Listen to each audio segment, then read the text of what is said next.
하나님께서 각 사람에게 그 행한 대로 보응하시되 참고 선을 행하여 영광과 존귀와 썩지 아니함을 구하는 자에게는 영생으로 하시고 오직 당을 지어 진리를 따르지 아니하고 불의를 따르는 자에게는 진노와 분노로 하시리라. 악을 행하는 각 사람의 영에는 환난과 공고가 있으리니 먼저는 유대인에게요 그리고 헬라인에게며 선을 행하는 각 사람에게는 영광과 존귀와 평강이 있으리니 먼저는 유대인에게요 그리고 헬라인에게라. 이는 하나님께서 외모로 사람을 취하지 아니하심이라. 아멘. 본 말씀 로마서 2장 6절로부터 11절 말씀, 참고 선을 행하는 자에게 주시는 은혜들이라는 제목으로 선포하도록 하겠습니다. 본문 말씀은 성경 말씀 가운데에서 특별히 우리의 주의를 요구하는 그런 말씀에 속해요. 왜냐하면 자칫하면 이것이 우리가 행위로 스스로 구원을 이룬다는 행위 구원의 거짓에 빠질 수 있는, 그렇게 오해할 수 있는 말씀이기 때문이에요. 그리고 이 본문 말씀을 근거로 해서 행위 구원을 가르치는 분들도 항상 많았어요. 근데 신기하죠? 불과 바로 앞부분에서 행위가 아니라 오직 믿음으로만 살 수 있다. 오직 믿음에서 믿음으로만 우리가 생명을 얻을 수 있다라고 가르쳐 주셨는데, 여기서 조금 오해할 법한, 자칫 우리가 주의를 기울이지 않으면 오해할 수 있는 그런 표현으로 말씀을 주시는 거예요. 행한 대로 보응하신다. 그렇죠?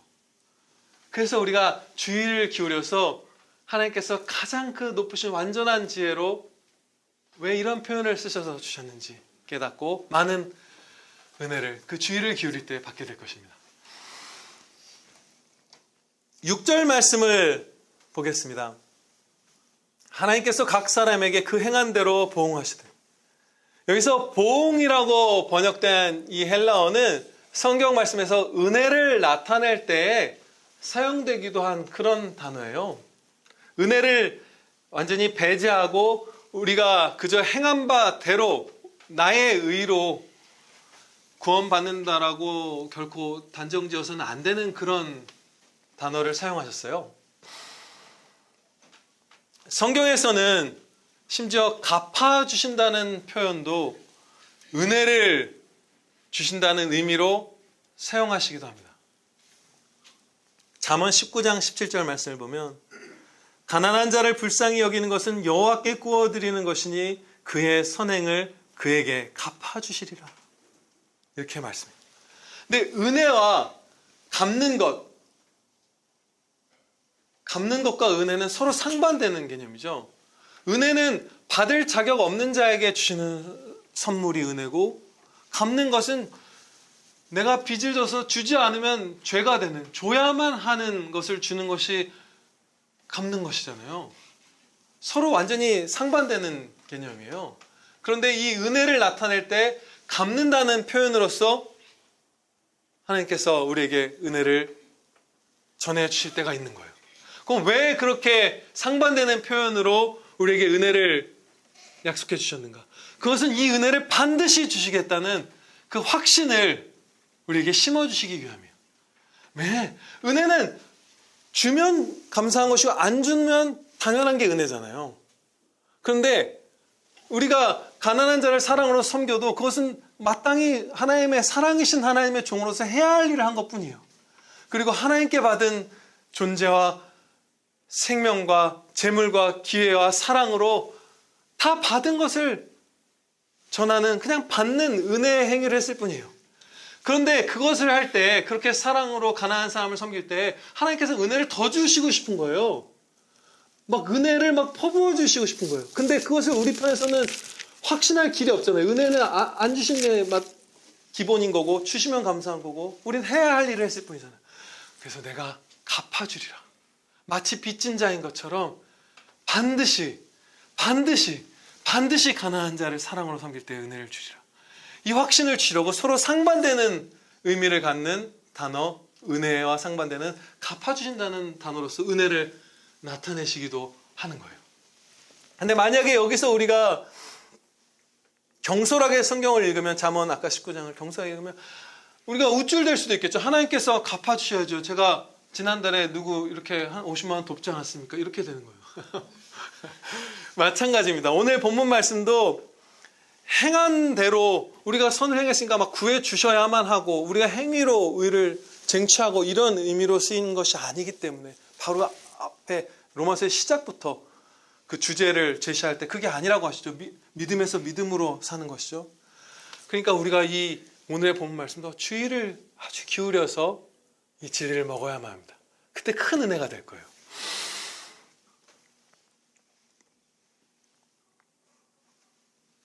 뒤에 본문 말씀 앞부분에 나왔던 우리가 행위 구원을 받을 수 없다는 것은 살펴봤고, 로마서의 이 본문 말씀 뒷부분에도 그런 가르침들, 오직 믿음으로 말미암아 구원받는다는 사실들을 많이 가르쳐 주세요. 강조하고 또 거듭 반복해서 가르쳐 주세요. 이런 말씀들을 우리가 본문 말씀과 함께 붙들어야 합니다. 만일 아브라함이 행위로서 의롭다 하심을 받았으면 자랑할 것이 있으려니와 하나님 앞에서는 없느니라. 율법의 행위로 그의 앞에 의롭다 하심을 얻을 육체가 없나니 율법으로는 죄를 깨달음이니라. 그 경건했던 사람 아브라함조차도 자신의 행위로는 전혀 구원받을 자격이 없었다는 것이에요. 아브라함은 조카 롯과 그의 가족을 구하기 위해서 여러 왕들과 전쟁을 치르고 조카를 구출했던 사람입니다. 오랜만에 조카가 우리 교회로 나와서 저기 제 조카도 있는데, 제 조카를 구하기 위해서 실제로 목숨을 걸었던 사람이에요. 전쟁을 벌인 사람이에요. 조카를 납치당한 거에서 구하기 위해서. 우리 가운데 누군가를 위해서 정말 목숨을 걸고 사랑해 본 사람 많지 않죠. 그것을 했던 아브라함인데 그가 행위로는 전혀 하나님 앞에서 자랑할 것이 하나도 없다. 믿음으로 구원받았다. 이것을 가르쳐 주시는 거예요. 그러니까 오늘의 본문 말씀은 행한 대로 보응하시라는 말씀은 결코 행위의 구원을 말씀하는 본문이 아닌 것이죠. 이제 우리는 은혜를 목격하면서 하나님께 찬양 드릴 것입니다. 그러면 이제 본문 말씀에서 보응이라는 말씀이 뜻하는 바를 직접적으로 말씀드리겠습니다. 이 말씀의 의미는 예수님께서 다시 오셔서 모든 사람들을, 인류를 심판하실 때에 행위를 증거로 채택하신다는 말씀이에요. 정말로 예수님을 믿는다면 참 믿음이 맺는 사랑의 열매를 맺게 되어 있죠. 정말 예수님을 믿는 성도는 사랑으로 역사하는 믿음을 가진 것이기 때문에 사랑이라는 행실을 행하게 돼요. 그렇죠? 그래서 이 사랑의 행실을 보고, 선한 행실이라고도 말할 수 있죠. 본문 말씀에서 표현으로. 이 선한 행실을 보고 이에게 참 믿음이 있다는 사실을 인정해 주시는 거예요. 선한 행실이 참 믿음의 증거로서 채택되는 것이죠. 선한 행실 자체가 의롭다 칭하시는 근거가 되는 것이 아니라 선한 행실이 증거하는 믿음이 칭의의 근거가 되는 것이에요.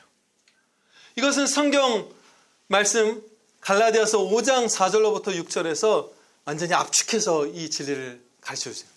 율법 안에서 의롭다 함을 얻으려 하는 너희는 그리스도에게서 끊어지고 은혜에서 떨어진 자로다.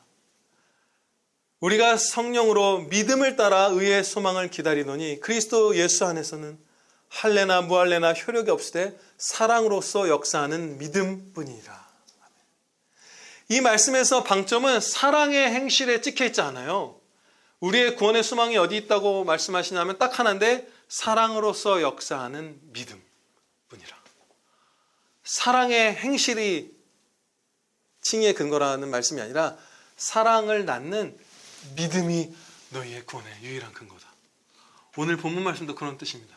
우리의 선한 행실이라는 증거로서 그 선한 행실 자체를 최종 근거로 삼는 것이 아니라 그 행실이 증거하는 참 믿음을 보시고 우리에게 영생을 주신다는 그런 의미의 말씀이에요.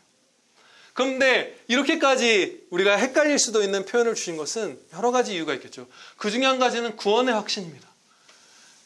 정말로 하나님의 영광을 위한 사랑의 행실이 없으면서 구원의 확신을 갖는 명목상 성도분들이 많아요. 교회 안에 있지만 참 믿음이 없는. 그러나 이 로마서 2장 말씀을 우리가 진지하게 듣고 정말 겸손히 청종한다면 나에게 참 사랑이 없다. 정말 하나님의 영광을 위하여 하나님의 사랑, 이웃 사랑으로 행한 진짜 진실한 그 사랑이 나에게 없다면 난 구원받지 못했구나 깨닫게 되는 것이고, 있다면 구원의 확신을 누리게 되는 거예요. 은혜가 충만해지는 거예요. 이런 특별한 표현의 말씀으로서. 7절 말씀을 보면 첫 부분에 참고, 참는다, 인내한다, 이런 말씀이 기록되어 있죠. 참고 선을 행하여 영광과 존귀와 썩지 아니함을 구하는 자에게는 영생으로 하시고 영생으로 보응하신다는 얘기죠. 은혜를 주신다는 거예요. 믿음은 사랑의 열매를 맺는데 그것이 저절로 되는 것이 아니라는 사실을 여기서 배울 수 있습니다. 힘겨운 신앙의 싸움을 해야만 선을 행할 수 있다는 사실이에요. 참고 선을 행해야 한다. 견디어내며 사랑해야만 한다. 쉽게 되지 않을 것이다. 그것을 가르쳐주고 계시죠. 마태복음 10장 22절에서 더욱더 이 진리를 가르쳐 주셨어요. 깊이. 또 너희가 내 이름으로 말미암아 모든 사람에게 미움을 받을 것이나 끝까지 견디는 자는 구원을 얻으리라.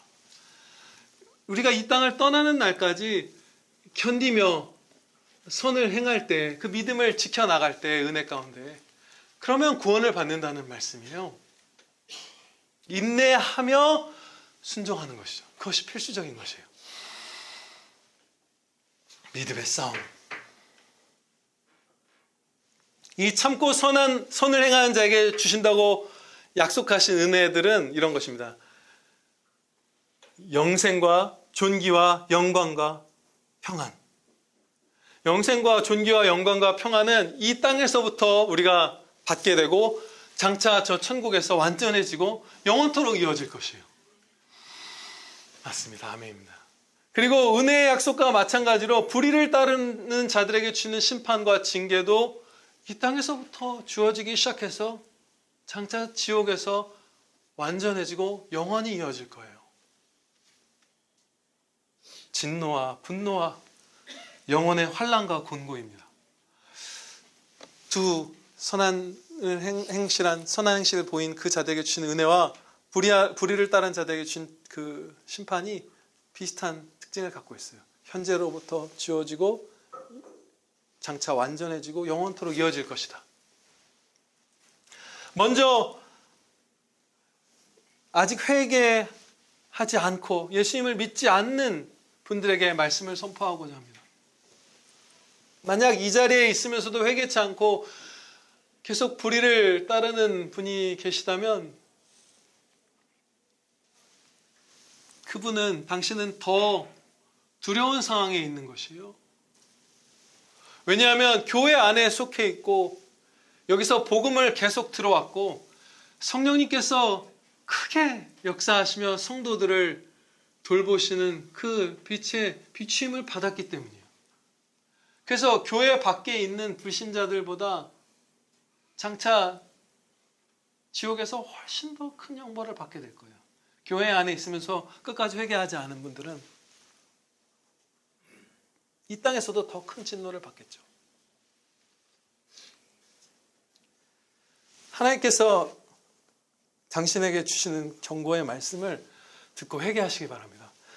혹 네가 하나님의 인자하심이 너를 인도하여 회개하게 하심을 알지 못하여 그의 인자하심과 용납하심과 길이 참으심의 풍성함을 멸시하느냐. 다만 너의 고집과 회개하지 아니한 마음을 따라 진노의 날 곧 하나님의 의로우신 심판이 나타나는 그날에 임할 진노를 너에게 쌓는도다. 오늘이라는 이 회개가 가능한 날이 지금 이 자리에 예수님 아직 믿지 않은 여러분에게 주어져 있어요. 그래서 오늘 회개하고 예수님을 믿으시면 오늘 구원의 은혜를 입습니다. 오늘 영생을 받으실 거예요. 예수님 믿으시기 바랍니다. 이제 남은 시간 동안 성도들에게 이 말씀을 계속해서 적용하고자 합니다. 참고 선을 행하는 삶은 이미 살펴본 바대로 영생과 영광과 존귀와 평강을 받는 삶이에요. 진짜 행복한 복된 삶이죠. 근데 이 복된 삶의 기틀이 되는 순종이 있어요. 그것은 예수님께서 보내신 곳에서 충성하는 것입니다. 이것이 참고 선을 행하는 것의 핵심 중의 핵심이에요. 전체를 다 좌우하는 엄청나게 중요한 뿌리예요. 기초공사예요. 보내신 곳에서 충성하는 것.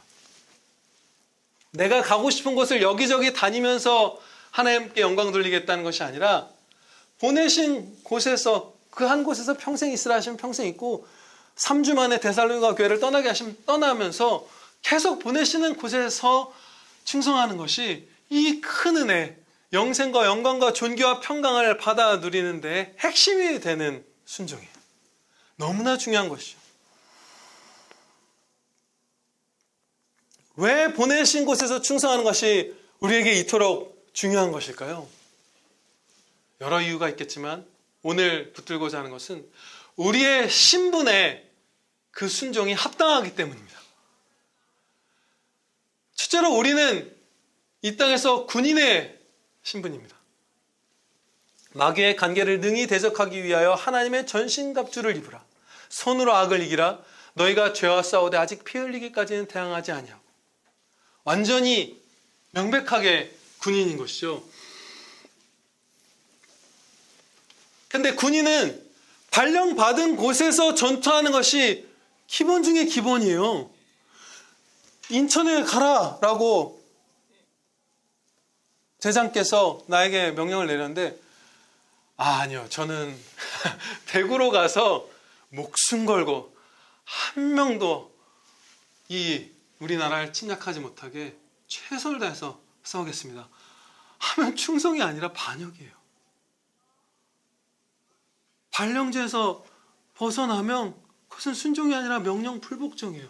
물론 못 자르듯이 완전히 불순종이 되는 것은 아니에요. 우리의 삶에서 불순종해서 이탈해서 원래 일로 갔어야 되는데 다른 곳으로 갔지만 여기서 자비를 주셔서 그래 거기서 이제 회개하고 다시 충성해라 기회를 주시는 경우도 있어요.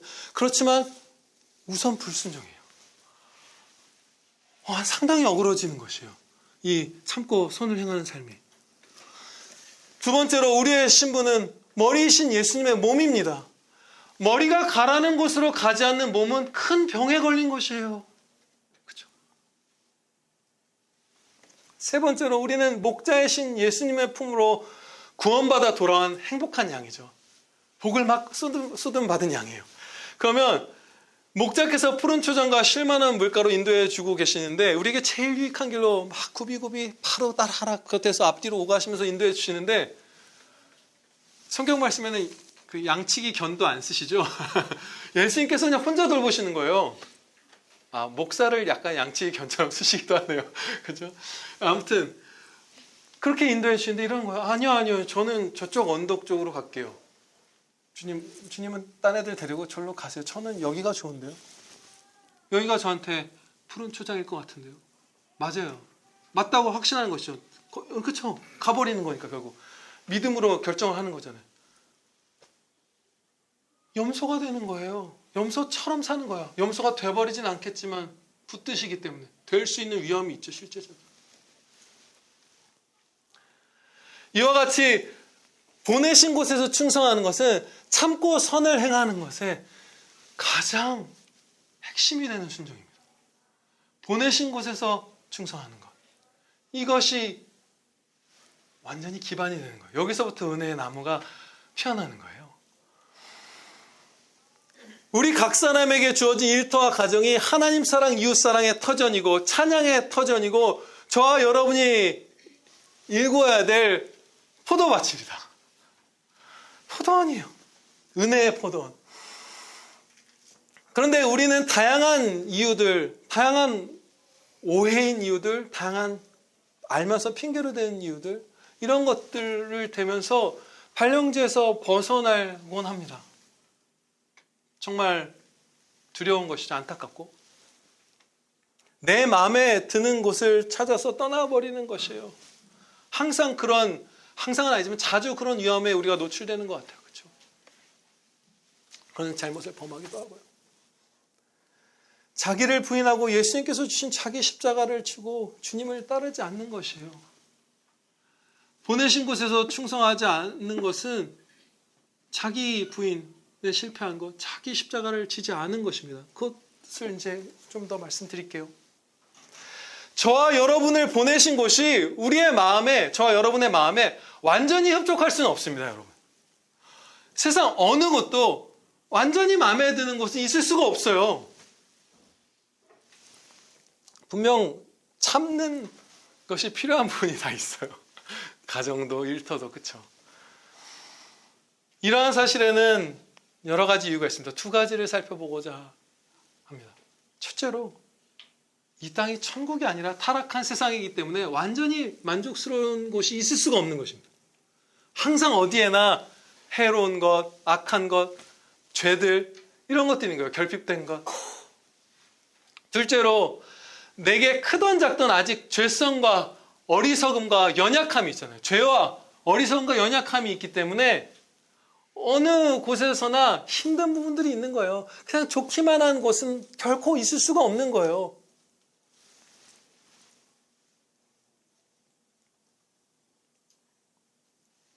거의 죄를 품지 않은 아주 충성된 성도라 할지라도 그의 연약함 때문에라도 하나님께서 그에게 발령하신 곳에 힘든 부분이 반드시 있습니다. 네, 죄 때문에가 아니더라도 연약하잖아요. 그렇죠? 그런데 죄도 사실 있고. 짧게 이것을 말하면 예수 그리스도께서 나를 보내신 것이 100% 좋게 느껴질 수는 없다는 거예요. 그리고 조금 더 풀어서 표현하면 내 판단, 내 취향, 내 계획, 내가 원하는 사회적 지위, 급여 혹은 내가 원하는 일터의 위치, 맡은 직무 그 위에 수많은 조건에서 100% 만족스러운 것을 우리가 이 땅에서는 못 가져요. 분명히 마음에 안 드는 것이 있고 마음에 안 든다는 게 감사하지 않는다는 건 좀 다른 거예요. 우리가 힘겨워하고 이렇게 막 좋아 죽기만 한 이런 건 아니라는 거예요. 분명히 싸워야 되는 부분이 있는 거예요. 그렇죠? 견뎌야 하고. 이렇기 때문에 우리가 선을 행하기 위해서는 정말로 참고 견디는 것이 필수입니다. 발령제에서 떠나는 것은 엄청난 우리가 신분의 부적절한 불순종인데 발령제에 머무르려면 인내해야 되는 거예요. 참아야 되는 거예요. 근데 이 참는 것이 나를 죽이는 그런 인내입니다. 자기를 부인하는 인내예요. 나는 이게 좋고 나는 저걸 누리고 싶고 저 일을 하고 싶고 이 정도를 받고 싶고 뭘 하고 싶은 게 많지만 주님이 보내신 것이 그 조건과 다르더라도 나는 죽고 내 안에 계신 주 예수 그리스도께서만 사신받은 삶을 삶으로써 거기서 내 잔이 넘치나이다 고백하며 충성하는 거예요. 그러면 영생과 영광과 존귀와 평강이 이 땅에서부터 쏟아지는 거예요. 그 사람에게. 저도 평안교회가 다 마음에 들지 않습니다. 네, 사무실이 그 환기를 쫙 창문을 열고 할 수 있는 예전 삼성동 그런 데면 좋겠어요. 이건 제가 막 까다롭고 무슨 예민한 사람이어서가 아니라 조나단 에드워즈 목사님은 말씀을 묵상할 때 말을 몰고 예전 분이니까 말을 타고 자연 속으로 갔어요. 스펄전 목사님은 목사에게 필요한 것은 환기다라고 말했어요. 예전에도 우리가 나눴다시피 목사만큼 영혼을 직접적으로 다룬 직업은 없죠. 예술가도 기술적인 직업이에요. 상당 부분. 밴드원들이 서로 엄청나게 막 물통 집어넣어주고 재떨이 깨고 싸운 다음에 나와서 사랑 노래 얼마든지 할 수 있어요. 근데 목사는 못해요. 진짜 영혼의 그 상태 그대로 말씀을 준비하고 그대로 선포해요. 그래서 잠언에서 솔로몬이 햇살을 보는 것이 그 기쁜 일이라는 것처럼 햇빛을 보는 게 필요합니다. 그래서 제가 집에서 재택근무하는 이유가 그거예요. 창을 열고 햇빛을 보고 바람을 쐬면서 말씀을 묵상하는 것이 우리의 성정에 유익하기 때문이에요. 제가 너무 길게 말씀드린 것 같긴 하네요. 다 마음에 들 수가 없는 거예요. 우리가 있는 곳이. 우리가 발령지를 떠나는 많은 잘못된 착각들 혹은 잘못된 핑계들을 이제 구체적으로 살펴보고자 합니다. 참고 선을 행하는 영광된 삶으로 전진하겠습니다. 이 말씀 우리가 총정하면서. 첫째로 내가 이번에 옮기는 이 길이 월급이 줄어드는 선택을 하는 것이니까 나는 합당한 길을 가는 것이다. 이렇게 생각하는 경우가 있지만 그것은 잘못된 것이에요. 월급이 3분의 1로 줄어드는 곳으로 가도 예수님께서 보내신 곳이 아니면 그냥 명령불복종입니다. 그냥 실패하는 거예요, 그 사람은. 금전적으로 희생하면 자기 마음대로 살아도 된다고 가르쳐주는 성경 말씀은 없어요. 당연히 없어요. 그렇죠? 월급이 아무리 줄어드는 길을 가도 거기가 보내신 곳이 아니면 잘못된 거예요. 둘째로, 지금 있는 것보다 아무리 낙후된 나라나 어떤 시골 같은 데로 간다고 해도 발령지를 떠나는 것은 죄악이요, 실패입니다. 실패예요. 신사동 가로수길로 막 교회를 개척하러 가고 거기서 사역지를 구하고 아니면 취직을 해도 하나님이 보내신 곳이면 충성하는 것이고, 우리가 이름도 잘 기억하기 힘든 산골이나 섬으로 가도 발령지가 그곳이 아니면 교만한 거예요. 교만한 거예요. 진짜 나는 어디 신안 어디 섬에서 텃밭을 가꾸면서 살 거야 라고 해도 보내신 곳이 거기가 아니면 그 사람은 교만한 거예요. 사회적으로는 제일 낮아졌을지 모르지만 하나님 앞에서 교만한 것이죠. 날 때부터 강하고 부유한 최고의 왕의 아들이었던 솔로몬은 그가 충성됐던, 잠깐 삶의 방황기가 있었고 전반기 후반기가 다 신실한 성경의 기록자로 살았죠. 왕궁에서 충성했어요. 결코 나는 이제 정말 주님께 돌아왔으니 전도서를 쓸 때쯤에는 내가 이제 다 내려놓고 나사렛 같은 시골로 가서 살리라. 전혀요. 왕궁에서, 그에게는 발령지가 왕궁이기 때문에 거기가 겸손한 자리였어요. 여러분들도 마찬가지예요. 세상적으로 낮은 곳이라고 겸손한 것이 아니다. 셋째로, 도덕 수준이 더 높은 직장, 일터 이런 데로 가는 것이라고 해도 그것이 발령지가 아니면 불순종입니다. 가서는 안 돼요. 근데 이 항목은 우리가 진짜 자주 빠지는, 오늘 여러 가지를 살펴보는데 정말 자주 빠지는 오해, 자주 사용하는 핑계, 그런 항목입니다. 더 집중해서 살펴볼게요. 이 세 번째. 정말 수십 년 동안 이 부분에서 오해하는 형제분들을 정말 많이 봐왔고요. 이 부분에서 핑계를 대면서 넘어진 형제분들 많이 봤어요. 도덕적으로 여기가 더 우월하다. 혹은 여기가 도덕적으로 흠결이 있다. 그러니 나는 옮기겠다. 그러니 나는 일로 옮겼다. 이렇게 하는 안타까운 모습들을 봐요.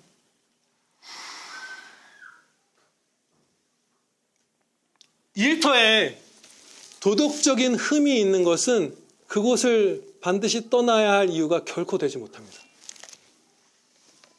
결코 그 이유가 될 수 없어요.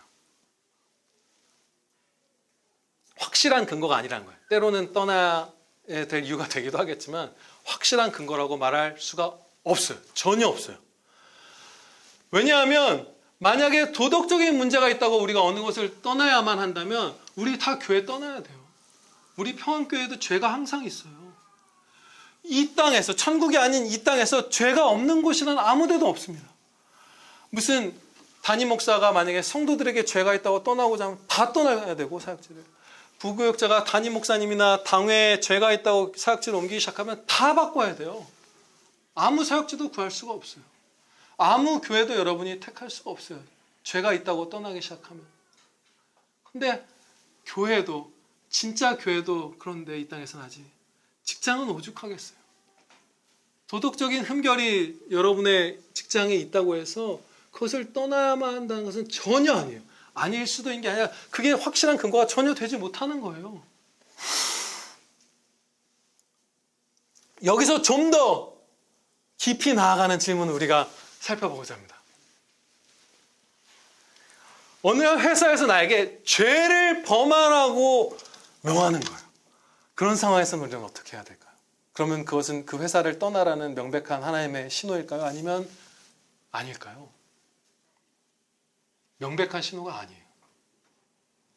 회사에서 그냥 회사에 어떤 여러 가지 크고 작은 이렇게 죄악들이 좀 있고 산재해 있는 정도가 아니라 나한테 범죄하는 것을 상사가 명령으로 내리는 그 상황도 내가 회사를 반드시 떠나야 할 근거가 되지는 못해요.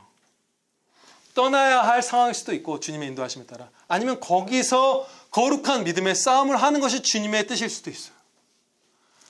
근데 우리는 많이 착각하는 것 같아요. 로마서 12장 20절 21절 말씀입니다. 너의 원수가 줄이거든 먹이고 목마르거든 마시게 하라. 그리함으로 네가 숯불을 그 머리에 쌓아 놓으리라. 악에게 지지 말고 손으로 악을 이기라. 손으로 악을 이기려면 악이 있는 곳에서 도망쳐서는 이길 수가 없죠. 악이 있는 그 자리에서 하나님의 전신갑주를 입고 싸울 때 손으로 악을 이길 수 있는 거예요. 나한테 악을 명하더니 그럼 난 떠나야지 하고 떠나면 다른 사람이 그 악을 대체할 거예요. 근데 내가 손해를 입으면서 죽으면 죽으리라 하면서 그 자리에서 싸울 때 그 악이 선에 정복당하는 거예요. 그리고 원수를 어려움에 처했을 때 원수를 도와줘서 그가 양심의 찔림을 받고 돌이키게 하라는 거잖아요. 숯불을 놓으라는 건. 나는 얘를 괴롭혔는데 얘는 나에게 이렇게 사랑을 베푸네. 나의 어려움을 눈물로 돕네. 직장 상사가 나에게 범죄를 하라고 강압을 하면 그 사람이 나의 원수죠. 근데 그 사람 옆에 있어야 되는 거예요, 때로는. 나에게 죄를 범하라고 명하는 상사 옆에 있으면서 그 상사의 영혼의 갈급함, 그 상사의 육신의 위태로운 필요를 채워줌으로써 손으로 악을 이기는 거예요. 나를 엄청 괴롭힌다고 떠나야 하고 죄를 명한다고 떠나야만 하는 것이 전혀 아닌 거예요. 오히려 안 떠나는 게 합당할 경우가 더 많을 수도 있다고 저는 생각합니다. 손으로 악을 이기기 위해서. 그쵸? 예, 맞아요. 참 지혜로운 딸이에요. 그쵸?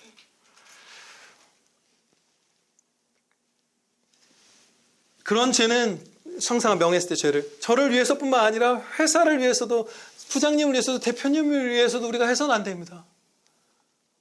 이런 방법이 있어요. 막 밤을 새서 이렇게 하면 우리가 이 위기를 돌파할 수 있어요. 제발 우리 이렇게 합시다. 부장님 이렇게 우리 해요.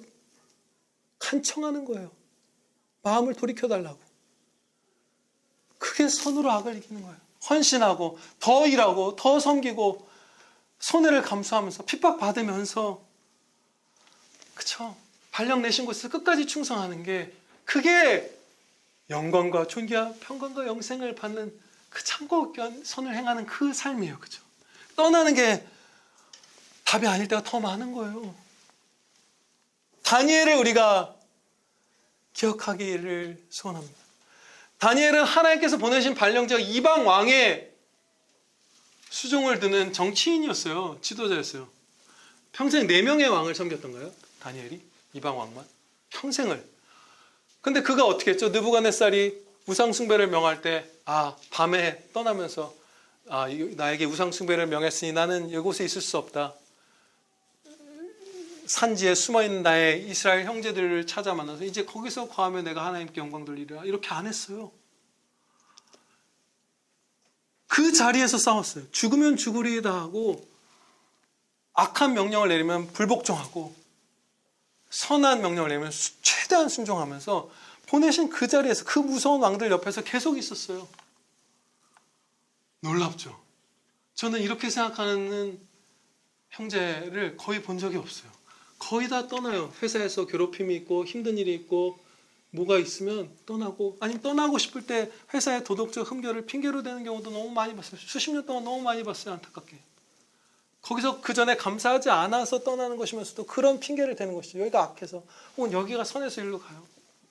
그게 아닌 거예요. 선으로 악을 이기라. 원수를 도우라.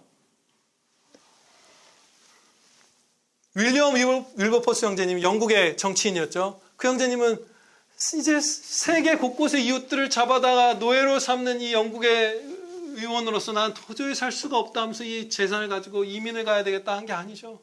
재산도 잃고 건강도 잃고 원수들에게 공격을 받으면서 거기서 지도자로서 노예 해방을 위해서 힘쓰면서 노예 해방을 이뤄냈어요. 하나님께서 그렇게 들어 쓰시는 거예요. 그 자리에서 들어 쓰시는 거예요.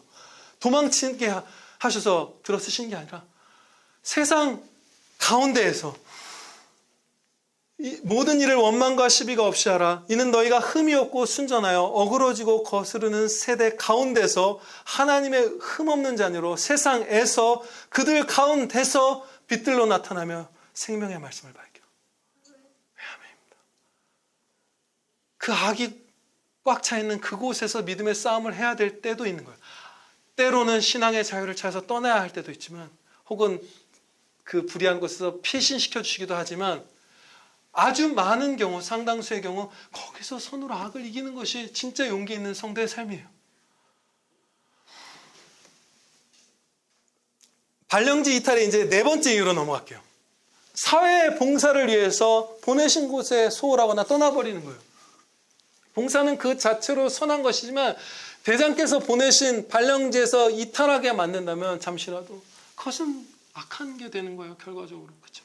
아무리 사회 봉사 귀하지만. 다섯 번째로 전도사 시절부터 시작해서 많은 고생과 연단을 받으면서 목사를 하려는 것도 그 길로 보내심을 받지 않은 자, 부르심을 받지 않은 자가 하면 요즘 시대에 목사하려는 사람 아무도 없죠. 8명이 있대요. 제가 11년 전에 할 때 80명이 넘게 목사를 하려고 했었는데, 국내에서 사역하고자 하는 사람이 80여 명 정도 있었는데 11명 만에 이 개혁주의 교단 신학교에 목회를 꿈꾸는 사람이 8명이 돼버렸어요. 엄청나죠? 고생스러운 길이에요. 교회를 개척하면 성도가 느는 게 아니라, 제 친구도 교회 개척했다가 문 닫았거든요. 주요 교단, 가장 큰 교단에서 성도들이 5년 사이에 뭐 100만, 200만, 300만씩 주는, 매년 몇십만씩 줄어들어가는 그 시기예요. 목회를 하는 것이 정말 힘들어요. 고생길을 가는 거예요. 그런데 그럼에도 불구하고 거기로 보내심을 받지 않은 자라면 그 길로 가면 극무지 이탈인 거예요. 불순종을 하는 거예요. 자기 십자가를 지지 않은 거예요. 오히려 기존에 보내신 곳에서 편하게 사는 것이, 변호사로 사는 것이 예를 들면, 그러면 편하진 않네요. 요즘에 너무 바빠요. 뭐 훨씬 부유하게 사는 것이, 변호사 일감 많잖아요. 그래도 그게 순종인 거예요. 그리고 여섯 번째로, 가면 고생이 확실해 보이는 곳에 선교를 가는 것도 나를 보내신 곳에서 충성하고 나를 보내신 곳에서 이탈하지 않을 그런 근거가 되지 못해요. 선교조차도. 우리가 막 힘든 곳에서 선교를 가는 것은 거의 뭐 무조건적으로 프리패스 되는 그런 근거라고 생각하잖아요. 선교를 가기 위해서 학교를 한 학기 쉬겠습니다. 방글라데시로 가겠습니다. 그러면은 교회에서 그거 말리기 쉽지 않을 거예요. 그러나 아니에요. 서울에서 주 4일 막 근무하면서 일해도 핍박도 없어도 거기가 보내신 곳이면 거기서 충성하는 게 성도예요. 선교조차도 오지로 가는. 그리고 생각해 봅시다. 지금 여러분이 계시는 그 직장에 선교지보다는 상대적으로 훨씬 편한 그곳에 여러분을 통해서 구원하시고자 하는, 창세전부터 사랑하사 택하신 그 주님의 양이 거기에 있을지 몰라요. 맞아요. 집사님 말씀대로 맞아요 하셨는데 맞아요. 진짜 맞아요. 보내신 곳에서 이탈한 안타까운 경우를 성경에 상가히 살펴보고, 보내신 곳에서 충성한 그 복된 행복한 경우를 우리 주변의 상가히 살펴보고 마치겠습니다. 야, 오늘 짧게 한다고 했는데 왜 이렇게 길어졌죠? 힘냅시다 우리. 우리가 오해와 죄가 많은 곳이라서 싸움이 길어지는 거예요. 그렇죠? 많이 잘라내야 돼요. 저와 여러분 안에 있는 죄를. 야곱이 삼촌 라반의 집에서 이제 다시 돌아와서 가나안으로 왔을 때 세겜 땅에 정착했습니다. 그런데 이때 안타까운 일이 발생했죠. 야곱의 딸, 외동딸인 것 같아요. 다른 딸이 기록이 안 되어 있는 걸 보면. 디나가 세겜의 추장, 그 세겜에게 강간을 당한 거예요. 그런데 여기에는 슬픈 전조가 있었어요. 디나가 스스로 이방 여인들과 어울리려고 그들을 찾아 나섰다고 말씀하고 있고, 그리고 우리말 개역개정 성경보다 히브리어 언어로 보면 그와 같이 잠자리에 눕는 그 순간까지는 디나에게 강제성이 없었던 것 같기도 해요. 그렇게 보는 학자들이 많아요. 보면 세겜이 디나를 보았다, 디나를 데리고 갔다. 그녀 옆에 누웠다. 그리고 강간했다. 이렇게 나오거든요. 눕는 데까지는 그 해석을 전혀 강제적으로 끌고 갔다고 볼 수 없는, 그렇게만 볼 수 없는 그런 말씀이에요. 디나가 이방 여인들과 어울리러 나가고 그곳에 멋있는 지도자 세겜 이방인 우상 숭배자에게 마음을 내어주면서 같이 침대까지 누웠다가 거기서 거부했는데 강간당한 것 같아요. 그런 상황처럼 보여요. 상당히 위태로운 지경까지, 세상에 동화되는 지경까지 나아갔던 그런 걸로 보여요. 그런 걸로 충분히 볼 수 있는 말씀이에요. 그런 실제로 그렇게 봐야만 하는 부분도 있고. 하나님의 백성 이스라엘이라 불리는 아버지 야곱의 외동딸에게, 사랑받는 딸에게 전혀 어울리지 않는 죄악된 행동이었죠. 비극은 여기서 끝나지 않고 엄청나게 커져요. 세겜, 그 주장 세겜은 디나를 사랑하게 됐습니다. 그래서 결혼시켜달라고 해요. 그런데 야곱의 아들들이 세겜에게 이렇게 제시합니다. 너와 너의 그 동족 남자들이 전부 다 할례를 받으면 우리와 한 민족이 될 거다. 그럼 결혼을 허락하겠다. 하나님의 이름으로 언약을 맺은 거예요, 세겜 사람들과. 그런데 이 세겜 남자들이 그래서 그것을 믿고 하나님의 이름으로 한 언약을 신뢰하고 다 할례를 행해서 움직이지 못할 때 시므온과 레위가 칼을 들고 그 남자들을 다 사륙합니다. 세겜 한 사람이 디나를 강간했는데 아무 죄가 없는 나머지 세겜의 모든 남자를 다 죽였어요. 하나님의 이름으로 맺은 언약을 깨서 하나님의 이름을 그 가나안 땅에서 아주 수치스럽고 모욕받게 만들어버렸어요. 그리고 거기서 끝나지 않아요. 나머지 아들들이 있잖아요. 시몬과 레위. 나머지 아들들은 세겜 남자들을 죽이는 데 동참하지는 않았지만 세겜 사람들의 재산을 다 빼앗고 그들의 자녀들과 아내를 납치했습니다. 엄청난 일이에요. 살인, 약탈, 납치, 거기까지 죄악이 뻗어간 거예요. 제가 왜 이 말씀을 드리냐면요, 만약에 야곱이 세겜의 자리를 잡지 않았으면 그 일이 일어났을까요? 세겜이 그가 보냄을 받은 곳이었을까요? 아니에요. 발령지가 아닌 곳인 세겜으로 그가 갔어요. 그의 발령지는 베델이었어요. 그때 이 비극이 난 거예요. 발령지를 이탈했을 때 구약 교회가, 성도의 가정이, 가장이, 아버지가 발령지가 아닌 곳으로 갔을 때 그 가족들이 죄악 가운데 무너지는 일이 그 한 가지 이유 때문만은 아니지만 크게 작용했어요. 성경에서 그것을 명백하게 가르쳐주세요. 원래 야곱은 라반의 집으로 가는 도중에 하나님께서 그를 베델에서 만나주셨죠. 그리고 그는 다시 이 땅으로 안전하게 돌아오게 해주시면 이 베델로 돌아와 단을 쌓고 하나님을 섬기겠다고 약속을 해요. 그의 발령지는 베델이었어요. 근데 그냥 세겜의 자리를 잡아버린 거예요. 근데 세겜에서 그가 신앙생활을 안 한 게 아닙니다. 세겜에서 단을 쌓았고 이름을 엘로이 이스라엘이라고 붙였어요. 하나님, 이스라엘의 하나님이라는 뜻이에요. 신앙생활을 나름대로 한 거예요. 그러나 발령지를 이탈해버린 거예요. 야곱의 가족들이 사륙을 벌인 다음에 온갖, 아무도 범죄하지 않은 가족이 없죠. 야곱 자체도 범죄했고 거기서부터 쫙 온 아들, 딸이 다 범죄했죠. 그때 그 구약교회가 그렇게 무너졌을 때 하나님께서 이런 말씀을 주십니다. 바로 이어서 다음 절에 하나님이 야곱에게 이르시되 일어나 베델로 올라가서, 발령지로 가라는 거예요. 베델로 올라가서 거기 거주하며 네가 네 형 에서의 낯을 피하여 도망하던 때에 너에게 나타났던 하나님께 거기서 제단을 쌓으라 하신지라. 세겜에서 네 마음대로 제단을 쌓는 것이 아니라 하나님, 이스라엘의 하나님, 아무리 경외하는 이름으로 아니라 발령지에서 베델에서 쌓아라. 야곱이 이에 자기 집안 사람과 자기와 함께한 모든 자에게 이르되 너희 중에 있는 이방 신상들을 버리고 자신을 정결하게 하고 너희들의 의복을 바꿔 입으라. 야곱은 나름대로 세겜에서 신앙생활을 했지만 눈이 어두워져 있었던 거예요. 지금에서야 비로소 이방 신상을 제거하라고 하잖아요. 이제서야 정결하게 하고 이제서야 의복을 가다듬으라고 하잖아요. 신앙생활을 우리가 한다고 생각해요.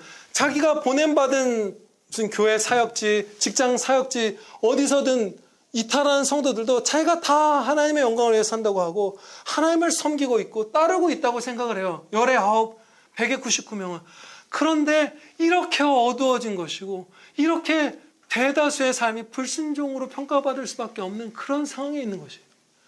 물론 이 야곱의 가족의 경우는 조금 특별하죠. 이렇게까지 우리가 발령제에서 벗어났다고 엄청난 환난과 큰 징계를 받지는 않아요. 일반적으로. 그렇죠?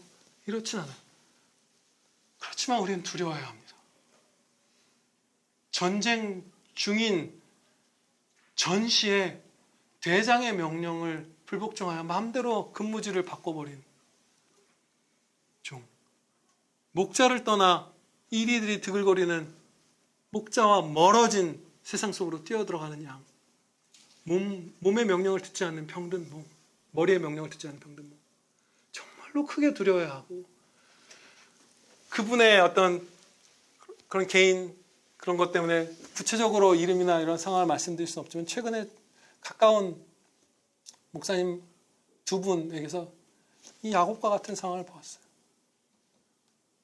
하나님께서 보내신 곳을 이탈해서 그 자신의 사역이 이렇게 길이 막히고 얼그러지고 그리고 가족에게 죄악의 큰 환난이 발생한 실제로 가족이 죄에 넘어지는 일이 그 가운데 벌어진 풍요 목사님을 만났어요.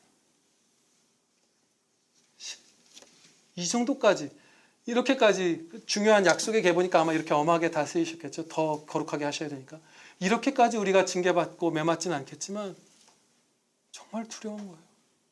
징계가 두려운 게 아니라 이 죄가 그렇게 큰 거예요. 발령지에서 떠나버리는 것입니다.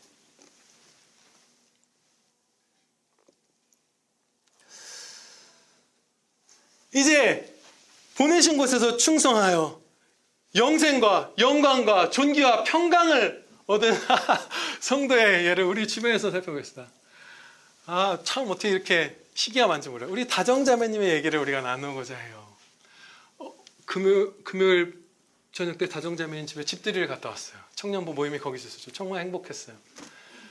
그런데 다정자매님이 성도님이 특수학급 담임선생님이잖아요.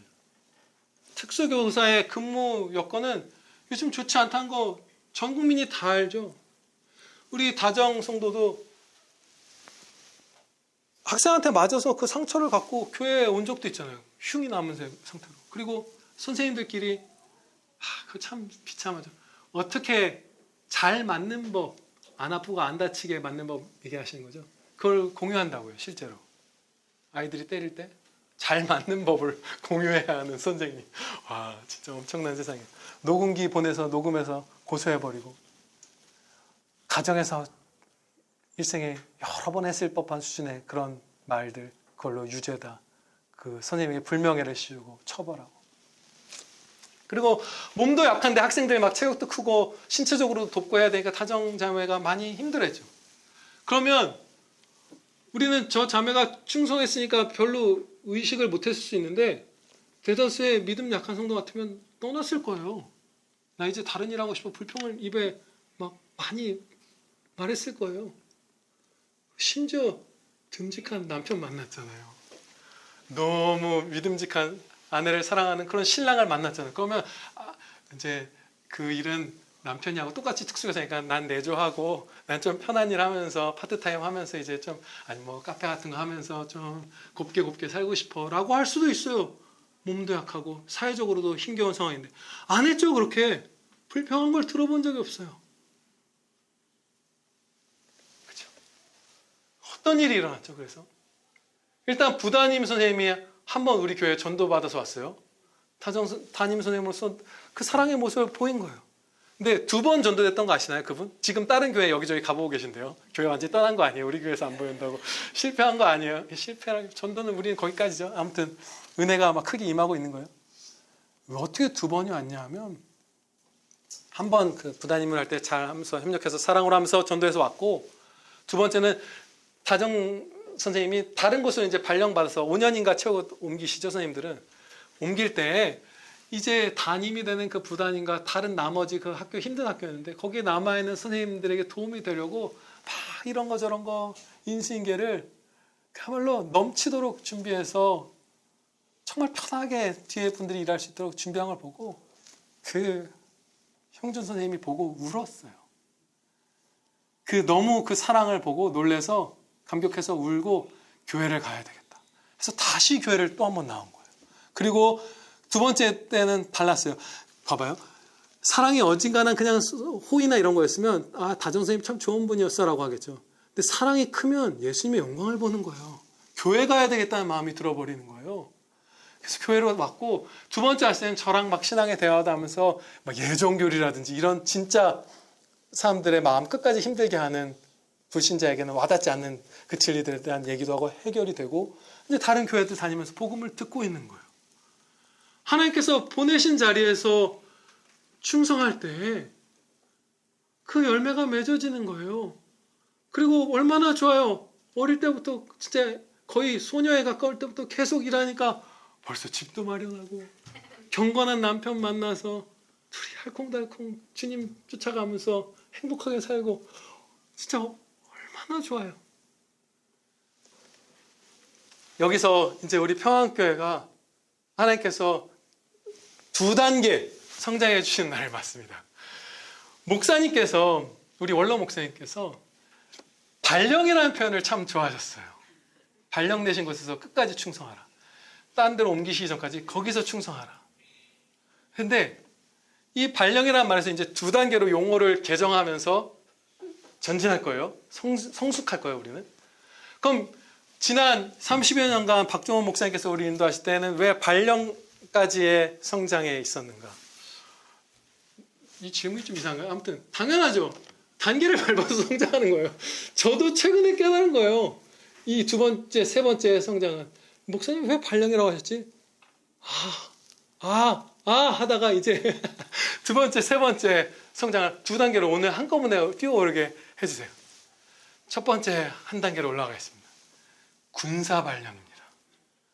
우리의 발령은 그냥 가볍게 일로 갈래요, 절로 갈래요 할 수 있는 그런 발령이 아니에요.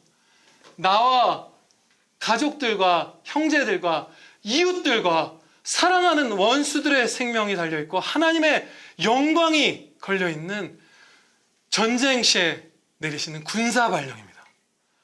거기에 충성하는 것은 너무나 합당하고 너무나 영광된 거예요. 필수적인 거예요. 보내신 곳에 충성하는 것이. 이리저리 옮길 수가 있는 게 아니고 군사 발령이에요. 그리고 한 단계 더 올라가겠습니다. 예수님께서 우리를 발령 내시는 것은 십자가 발령입니다. 거기서 보내신 곳에서 자기를 부인하며 자기 십자가를 지고 예수님을 따르면서 예수 그리스도의 십자가 복음을 전하고 예수님의 그 십자가 영광을 전하며 이웃들을 다전선생님처럼 그리스도께로 나오게 하고 일의 과정과 열매와 모든 것을 통해서 동료들에게, 고객들에게, 제자에게 하나님의 영광을 비추는 십자가 발령. 그것이 저와 여러분이 지금 보냄받은 가정, 지금 보냄받은 직장입니다. 기도드리시겠습니다. 아버지 하나님, 감사합니다.